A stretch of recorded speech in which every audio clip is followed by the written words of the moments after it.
There is an investment that lets you own a piece of Apple, Microsoft, Amazon, and nearly 500 other companies in a single purchase for the price of a cup of coffee. Most people have never bought one, not because it is complicated, but because nobody told them it existed. On Nobody Told Mike, Mike Petrie tells the stories of money that school never taught us. This is one of them. For most of history, if you wanted to grow your money in the stock market, you had two choices. You could hire a fund manager, a professional who would pick stocks on your behalf, charge you significant fees every year, and statistically, more than 90% of the time, still fail to beat the market average. Or you could pick stocks yourself, research companies, follow earnings reports, try to figure out which businesses would grow and which would collapse. A full-time job. For most people, an impossible one. There was no middle ground. Until the ETF. Chapter 1. What an ETF actually is. An ETF stands for Exchange Traded Fund. The name sounds complicated. The idea is not. Imagine you walk into a market. Instead of buying one piece of fruit, you buy a bag, and inside that bag is one apple, one orange, one pear, one banana, and dozens of others. You own a piece of everything in the bag for one price in one transaction. That is an ETF. Except instead of fruit, the bag contains companies. The most famous ETF in the world tracks the S&P 500, 500 of the largest companies in America. Apple, Microsoft, Google, Amazon, all of them, one purchase.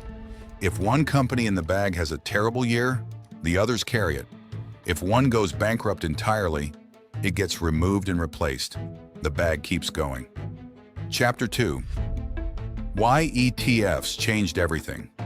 Before ETFs, owning a diversified slice of the market was expensive and slow. You needed a broker, a large minimum investment, and years of patience just to build a basic portfolio. ETFs trade on the stock market like ordinary shares. You can buy one through any standard broker. You can start with whatever amount you can afford. And because they are not actively managed by a human being making decisions, the costs are dramatically lower. The average actively managed fund charges around 1% per year in fees.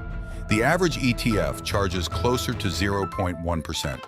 That sounds small, but compounded over 20 years, on a portfolio worth 50,000 euros, the difference is tens of thousands of euros. Gone to fees instead of growing for you. Chapter 3. What Warren Buffett said. Warren Buffett built one of the greatest fortunes in history by picking individual stocks.